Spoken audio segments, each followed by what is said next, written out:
দেখলাম, লাস্টবারের মধ্যেও দেখলাম আরে রক্ত, আমার 2 হাতে কত যে রক্ত ছিল, কত রক্ত, কত রক্ত।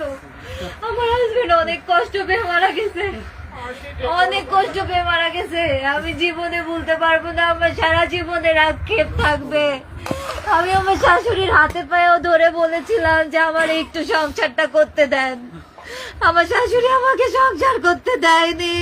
আমার আক্ষেপ থেকে যাবে, আমার বয়স 20, আমার সারা জীবনের আফসোস থেকে যাবে আমার হাজবেন্ডকে নিয়ে, যাকে আমি জীবনে প্রথমবার ভালোবেসেছিলাম। আমার স্বামীকে, তাকে নিয়ে আমার সংসার করা হলো না। আমি কিভাবে বাঁচবো? ও নিঃশ্বাস নিতে পারতেছে না, ওর গা কত যে শক্ত ছিল, ঠান্ডা ঠান্ডা, ওর হাত পা শক্ত। ও যে কত সুন্দর ছিল, ও যে কত সুন্দর ছিল, আমার হাজবেন্ডের মতো সুন্দর ছেলে আমি দেখি নাই আমার লাইফে, আমার লাইফে দেখি নাই। ও আর আসবে না, ও আমাকে এসে জড়িয়ে ধরবে না। ও যাওয়ার আগে আমাকে একবার বলেও গেল না, যাওয়ার আগে আমার একবার হাগও করলো না, জড়িয়েও ধরলো না।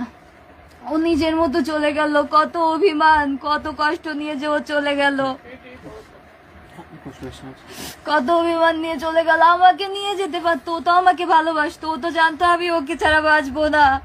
ও তো আগে আমাকে শুট করতে পারতো, তারপর তো নিজেকে শুট করতো, দুজনে একসাথে চলে যেতাম, তাহলে তো এত কষ্ট সহ্য করতে হতো না। আজকে আমাকে এই যে প্রেস মিডিয়া, এই যে লাইভে আসতে হচ্ছে আমার স্বামীর মৃত্যু নিয়ে, আমার স্বামীর মৃত্যু নিয়ে আমাকে কথা বলতে হচ্ছে।